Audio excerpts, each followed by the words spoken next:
女儿要做皇太女，要手握大权，要干一番大事。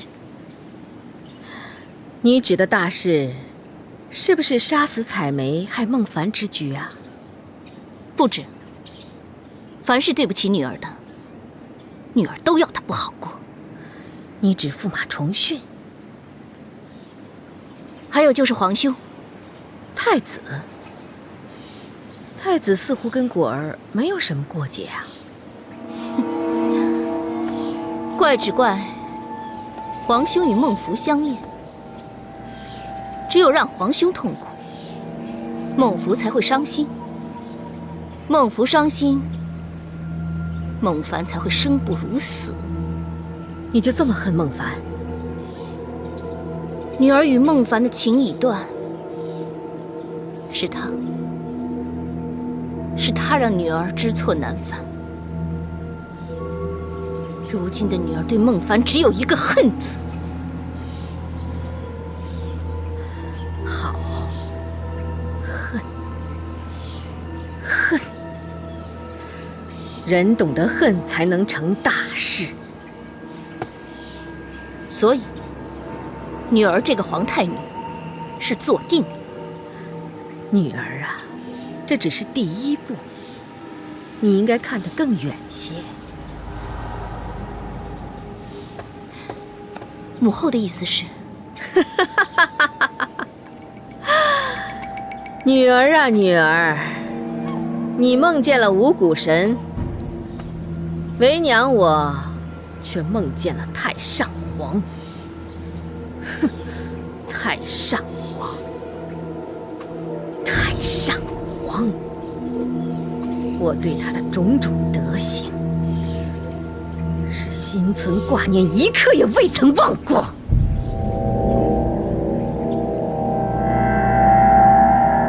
禀皇上，边陲告急，突厥调集军马，似乎另有图谋。突厥可汗得知金城公主和亲吐蕃，以为大唐拉拢吐蕃，心存记恨，蠢蠢欲动，并不为奇。皇上，突厥可汗并非冲动鲁莽之人，今番我国与吐蕃两邦结亲，可汗对此应有所顾忌，不敢轻举妄动。金城公主结亲吐蕃之事进行得顺利吗？回禀娘娘，一切顺利。既然结姻亲如此奏效，不如依葫芦画瓢，也与突厥结为婚盟。突厥可汗只有一个独女，何以和亲呢？啊，既然公主可以远嫁，那太子也可以迎娶。可以一试，可以试一试嘛。可以尝试，万万不可！启禀母后、父皇，儿臣认为此事绝不可行。太子何出此言呢？本宫尤兴记得，昔日你提议安乐公主和亲，是振振有词，句句铿锵，说有百利而无一害。何以如今异地而处，就坚决反对了呢？皇后所言极是。要太子迎娶突厥公主，一来可显我大唐善意，二来又可以牵制突厥，一举两得。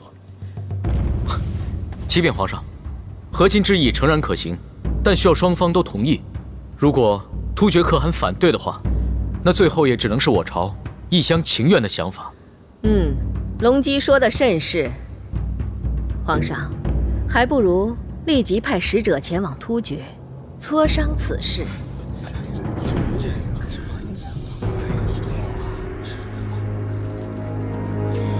既然众大臣、皇后都表示赞同，和亲之事就此进行。太子，你没有异议吧？儿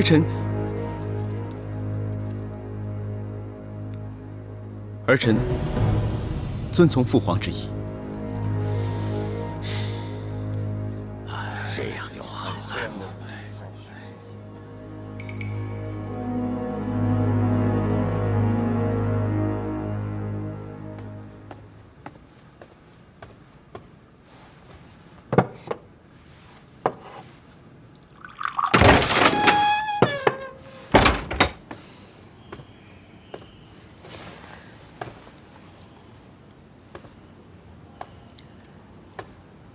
别动！怎么了，福儿？叫你别动啊！让奴婢将太子殿下的包袱给拿下来。包袱？我哪来的包袱？别动！呀，哎呀！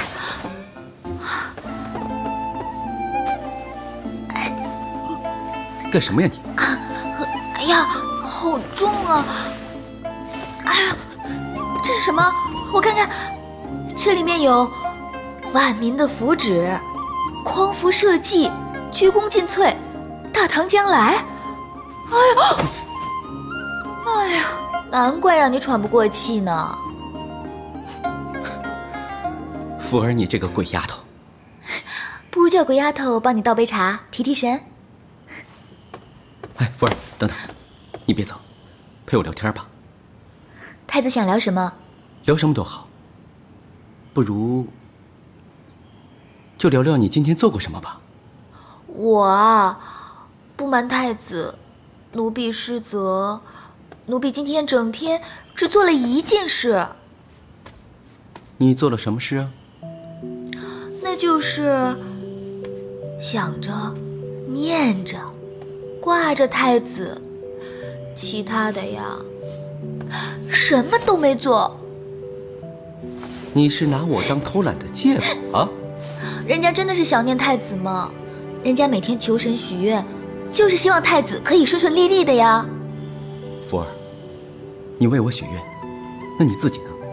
有什么愿望？当然有了，我的愿望就是希望太子他日登基之后，可以为大唐谋福祉，风调雨顺，国泰民安，千秋万代。好了好了，你的愿望真就那么简单吗？这哪叫简单啊！我要除奸臣，灭小人，上承大业，下安百姓，福泽天下，平定边疆，少一样都不行呢。福儿，这个任务太艰难了，充军可能担不起，做不来，恐怕要有负后望了。太子是人中龙凤，怎么可以妄自菲薄呢？哎，书中有云啊，天将降大任于斯人也，必先苦其心志，劳其筋骨，饿其体肤，空乏其身。福儿，之前我要你多读书，没想到你全部都听进去了啊！福儿多读诗书，就是希望以后可以辅佐太子，为太子分忧啊。我的好福儿，不是你的鬼丫头了。当然不是啊。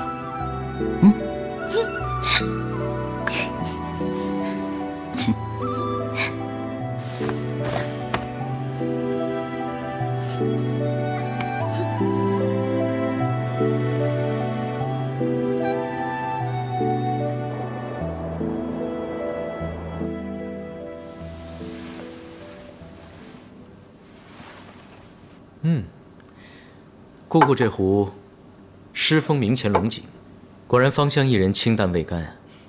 素闻贤侄是懂茶之人，果然所言非虚。太子对茶同样有所认识，下次大可一同邀约，这样三人对饮更添雅趣。和亲之事未决，恐怕太子也没有闲情茗茶吧？不出门而知天下事，姑姑身在深宫之中，但仍心系国事。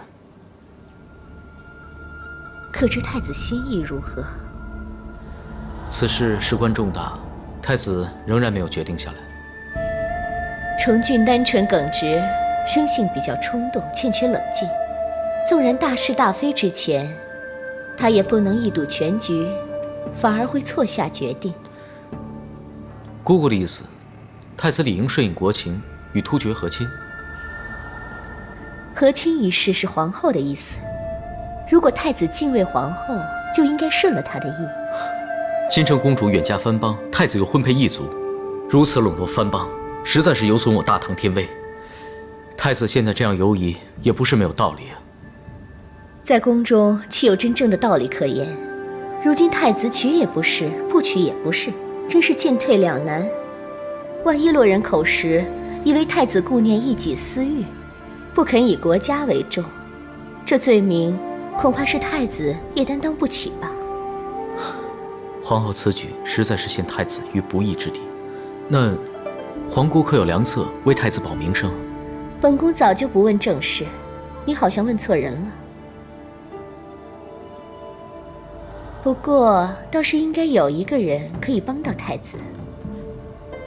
谁呀？在朝中最近有一道流言，说安乐公主才智双全，如果她当上皇太女，会比太子做得更好。如果真是这样的话，或许她有什么办法可以帮到太子。此等谣传，真不知道究竟是从何而来。空穴来风，岂会无因？不过有人这样夸奖自己的亲生女儿，最开心的应该还是皇后吧。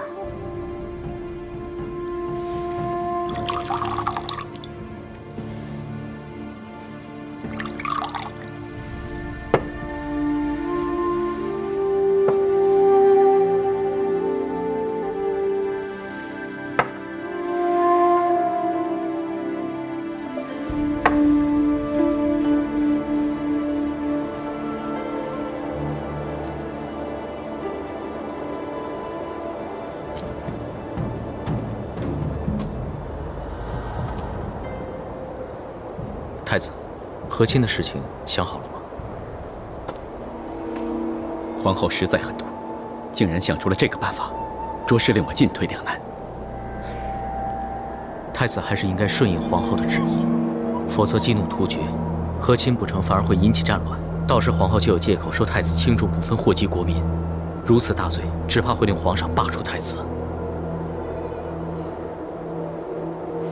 能不能够做太子，崇俊一点也不在意，只是不想对不起一个人。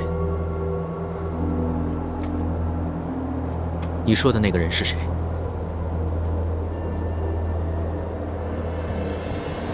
孟府。福儿对我情深意重，你要我如何向她开口？我要另娶他人。这有什么难以开口的呢？皇帝3宫6院，孟夫就算做不成皇后，但至少可以当个妃子，这已经是她最大的福气了。当你真爱一个人的时候，真的可以忍受雨露均沾。成大事必有所牺牲，若朝中大臣能像太子一样，心无异志，那百姓就有福了。为政者，唯一尽心尽力的就是为百姓谋福。当官的若能为百姓着想1分，百姓就可受10分之惠。上若能吃一点苦，民则沾万点之恩。只是这点苦，对崇俊来说，实在是太苦了。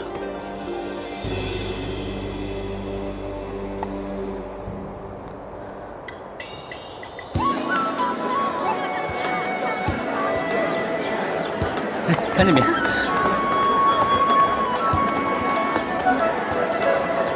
哎，你看那儿，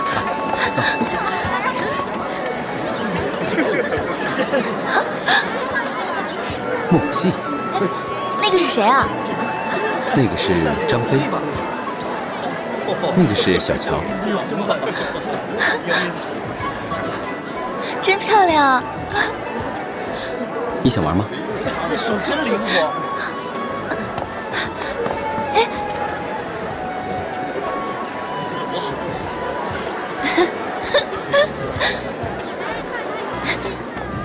来嘛，你玩这个。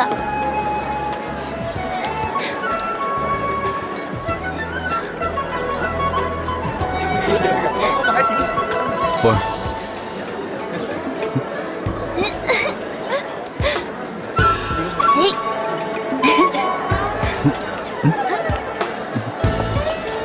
福儿，慢着，别急。卖风筝啦！风筝！卖风筝啦！卖风筝！哎呀，真好看！哎，卖风筝了啊！这风筝你看很漂亮，飞得又高啊！买一个吧，啊！飞得高，嘿，您看看，做的真不错。福儿，你喜欢哪一个？你自己选，我送给你。不要，买一个吧幕。府要自己买。多少钱啊5文钱。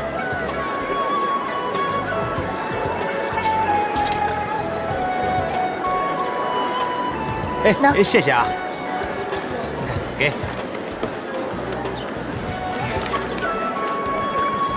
送给你。送给我？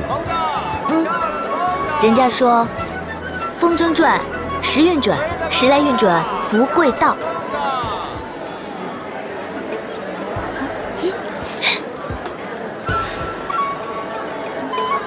我们去放风筝吧。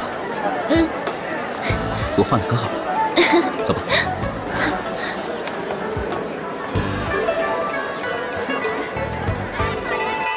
哦。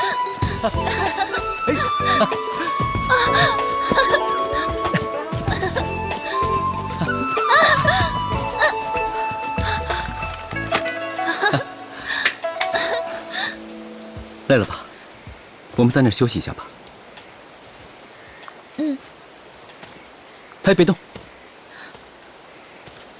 哎，别动！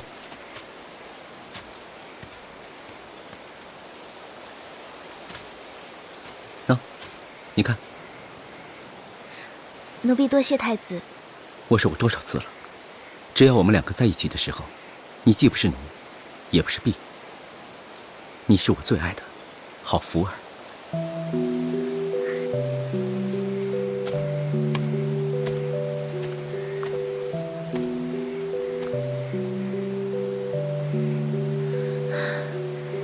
这里的风景好美啊！是啊，真的很美。要是能永远这样，那该有多好！我们不回宫了。只要我们两个过得开心，我们两个能在一起，在宫中或者在宫外又有什么关系呢？当然有很大的关系啊！太子如果流落宫外，那就不能登基做皇帝，一展宏图了。做皇帝真的那么重要吗？太子是不是遇到了什么挫折啊？其实，太子只要坚持到底，不管前路多难走，都可以冲过去的。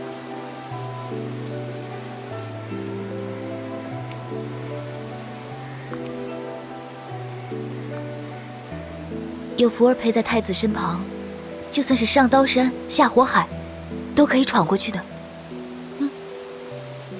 可这个难关，闯过去实在是太难了，而且这个难关，只能我一个人过。福儿，你是没有办法能够陪在我的身边。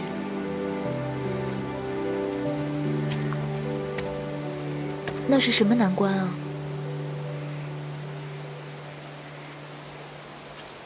父皇为了平定外族的侵扰，他命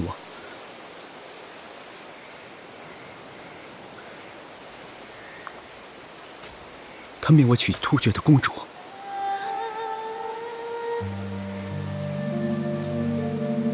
太子要成亲，这是逼婚呐！那太子如果不喜欢的话，你可以拒绝啊。你要我怎么拒绝？皇命难违呀！那我该怎么办？我已经是太子的人了，你要我如何自处？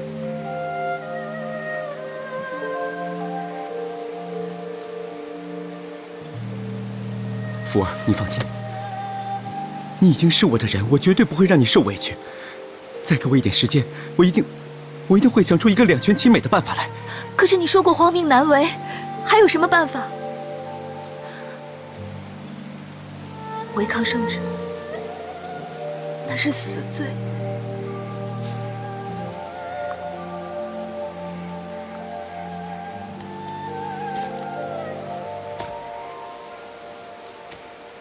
迎娶公主之事，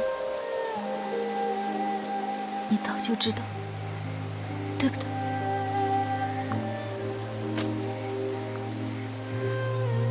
那你领福儿出宫游玩，就是要告诉我这个消息？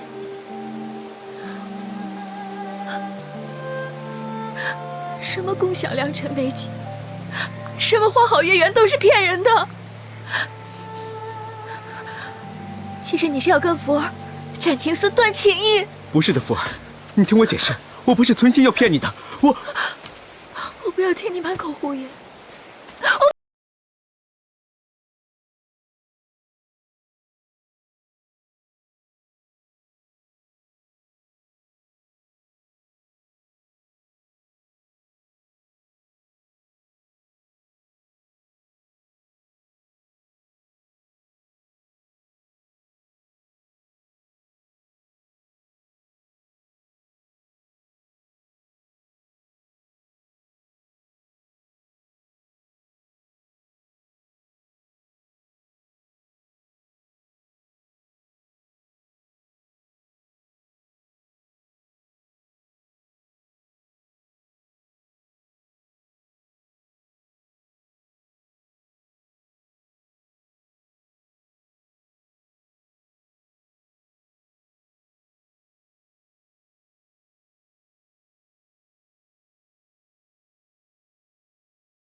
没想到深宫夜静会是这样的安宁。没有了那些朝廷上的狰狞，就会让人的心境变得特别的澄明。连星星都这样灿烂闪亮。你懂得怎么看星星吗？不懂。王希明的单元子部《天歌》创立了28星宿之说，以7宿为一象，分为4象。你注意看南边的那一片星星，像不像一只大鸟？被你这样一说，真的有点像啊。他们的星宿之名，按顺序说就是景、癸、柳、辛、张、羿、轸，这个就是南方朱雀7宿。没想到连看星星还有这么大的学问。你有兴趣的话，我可以教你啊。那先谢过郡王爷了。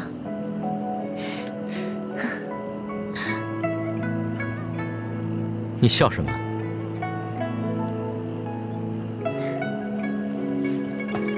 孟凡和孟福入宫多年，从来都是苦中作乐。没想到这段日子似乎交到好运气，我们姐妹俩事事顺心，真是难得的福气。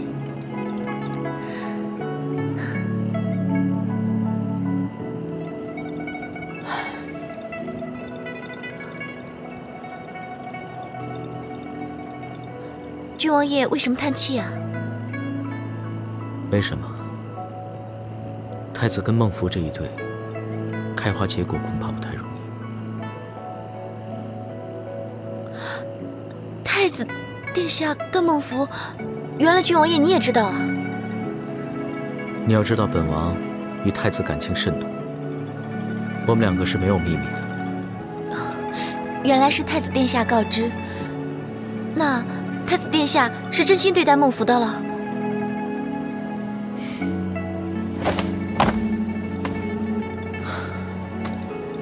真心又如何？身在帝王家，本来就是身不由己，很多事情从来都不是自己能够决定的。这是什么意思啊？皇上要太子娶突厥公主。太子要大婚，那孟福岂不是芳心作妇？这件事也怪不得太子，因为并非出于太子所愿。太子也是被逼无奈，其实他心里比谁都难受。太子要大婚，小福要是知道，必定肝肠寸断，一定会受不了。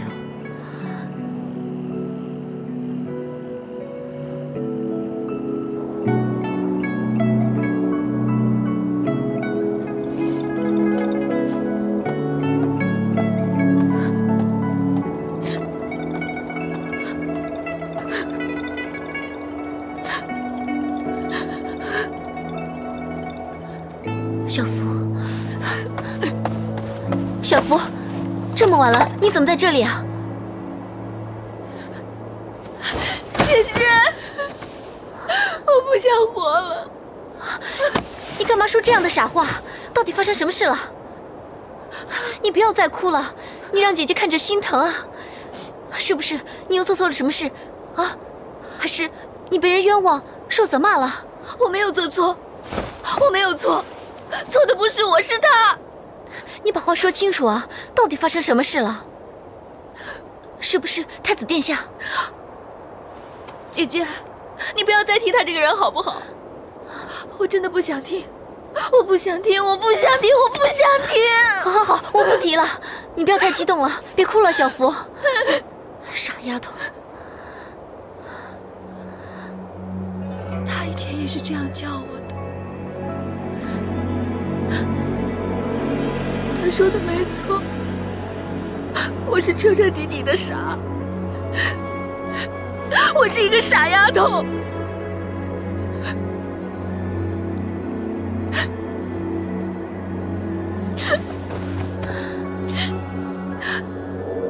姐姐，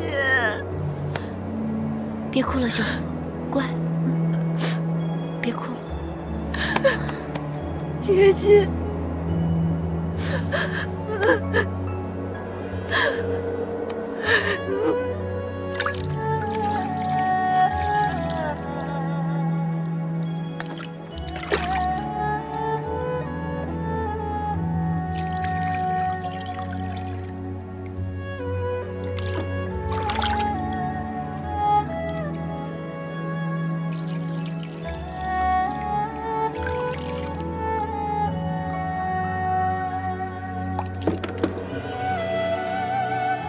看你累坏了，好好洗个澡，什么都不要去想，然后呢，乖乖睡个好觉。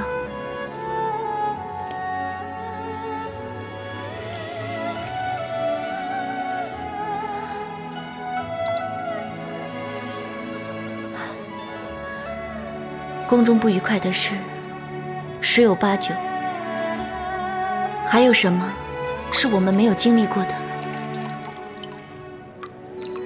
事情总会过去的，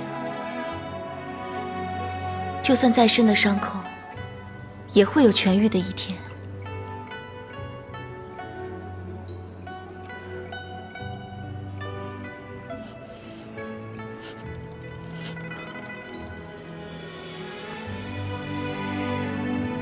你不想说话就算了，等到明天鸡鸣之时，就又是新的一天，新的开始。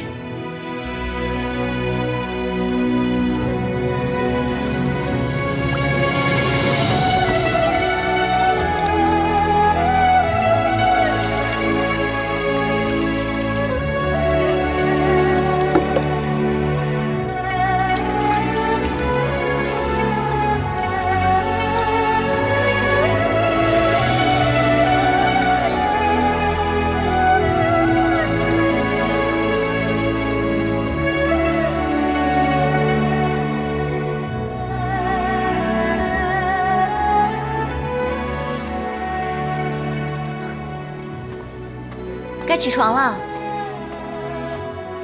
小福。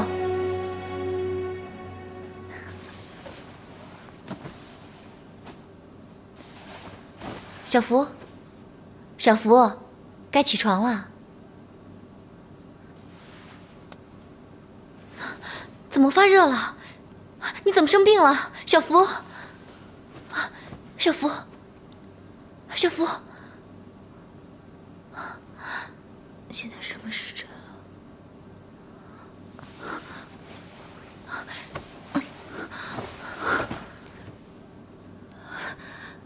我要回东宫去。你休息一天再说吧。你这个样子怎么回去啊？有些事一定要今天解决。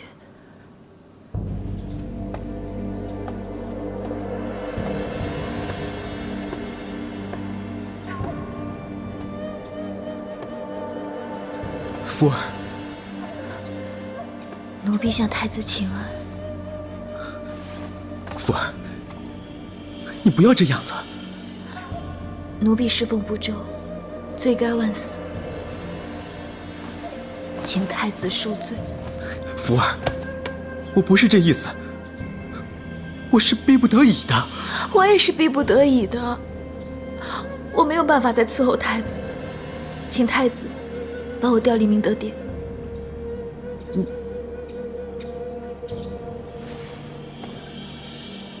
你要走？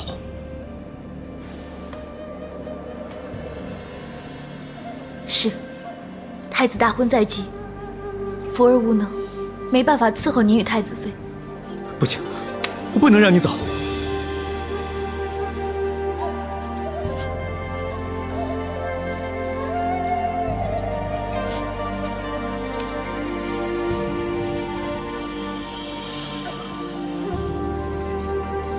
你不让我走，你要福儿眼看着你跟太子妃每天恩爱的样子吗？你要我天天忍受心如刀割的痛苦，这不是跟死一样吗？那就请太子放过孟府，不要让我活受罪。好，事到如今，如果你心里面真是这么想的，恐怕这是我充军还愿意做的最后一件事。你的心真那么狠？是你要我放你走的。我要走，你可以留啊！你是太子，你要留我能走吗？我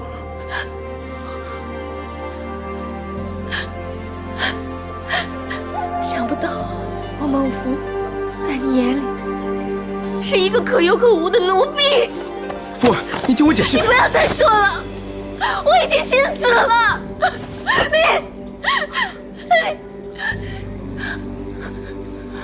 福儿，福儿，福儿！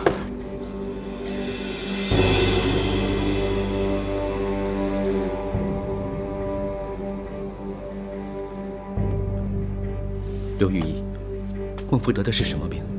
怎么会突然间昏厥呢？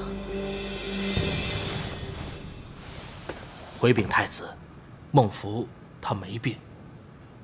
没病？怎么可能？没病怎么会突然昏厥呢？啊，孟福是体虚气弱，稍有风寒，体力透支，所以才昏厥的。观其脉象，搏动有力，是喜脉啊。喜脉？孟福，他有了本太子的骨肉。那太子要下官如何开放啊？你这话问得真奇怪，当然是依正开放了。那太子是要下官开安胎药呢，还是滑胎药？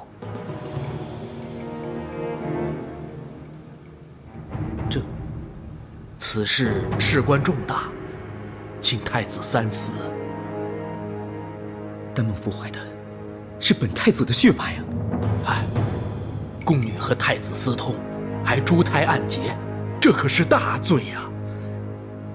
依微臣愚见，还是请太子当机立断，否则日子久了就难再掩人耳目了。到时这恐怕大小都难逃一死啊！够了，此事本太子自会妥善处理。要是宫里面有任何的风声泄露，第一个死的绝对是你，知道吗？微臣必定守口如瓶，请太子放心。下去吧。是。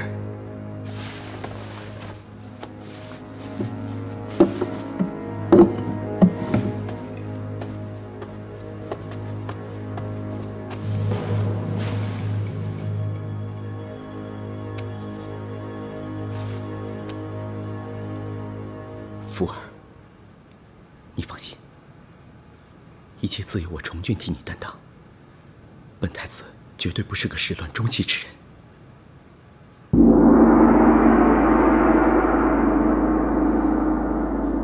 回禀皇上，使者回话，突厥可汗对于缔结姻亲之事大为赞同。哦，如此说来，此事可行啊。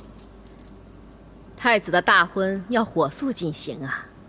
一来能借此平定边患，二来边关的将士也得以喘息，老百姓也能暂避战火，这可是一举多得的好事啊！大婚之事岂可儿戏？更何况与突厥结为婚盟，着实必多于利。皇儿何出此言？禀父皇，儿臣今日若娶了突厥公主为太子妃，他日太子妃即为皇后之选。试问我李姓泱泱大国，怎能容忍一个外族女子来母仪天下呢？更何况此举恐怕引起吐蕃的不满，暗以生变，届时是祸是福，仍是未知数。所以，大婚之事，儿臣恕难从命。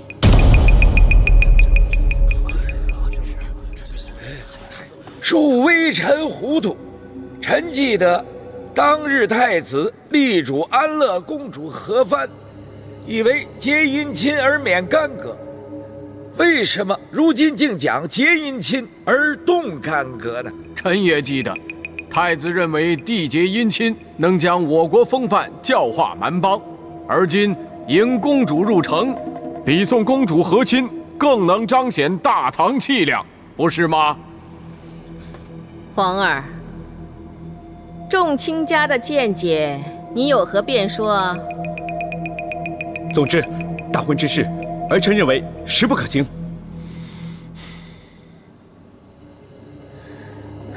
太子，你是一心为国而绝不可行呢，还是存有私心而绝不可做？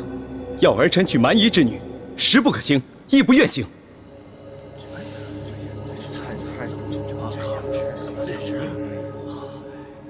荒谬！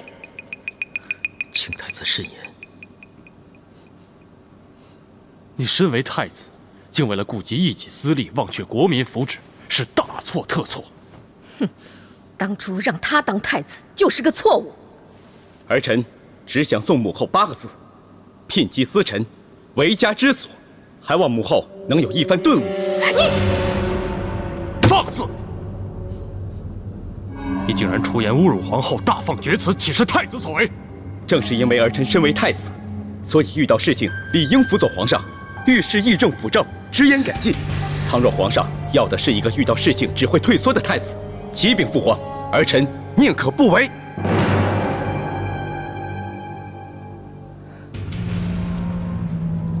好，那么朕就成全你。皇上，废黜太子兹事体大，非同小可。容姬，请太子慎言。皇上，还请皇上三思慎虑。皇上，太子年少气盛，一时冲动，口出狂言，还望皇上恕罪呀！皇上，请皇上恕罪！皇上恕罪呀！恕罪！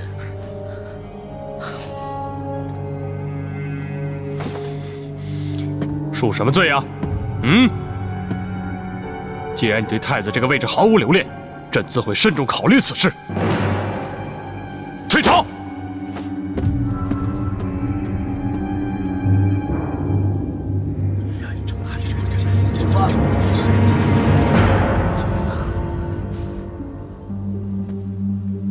实在太过分了！充军堂堂太子，竟敢在朝堂之上出言不逊。这个重俊，心高气傲，自恃太子身份，气焰逼人，口口声声说以国为重，以民为先。哼！可今天看来，他是口是心非。不过是和亲突厥公主嘛，他就败露心声，逆背太子之位。其实皇兄并非不以大局为重，只是皇兄太重情义，才会坚决拒绝和亲之事。此言怎解啊？皇兄对婢仆爱护有加，主仆情谊非比寻常啊。重俊与宫婢私通。哎呀，女儿，此事重大，不可道听途说呀。女儿并非道听途说之人，此事是女儿亲眼所见的。那天风和日丽，女儿同一婢仆游湖赏花，却看见皇兄同一婢仆手牵手，态度非常亲密。父皇和母后如果不相信的话，大可以传其他宫婢，他们都在场，也一一看在眼里呢。放肆！重俊失德失行，将来如何成为一代明君？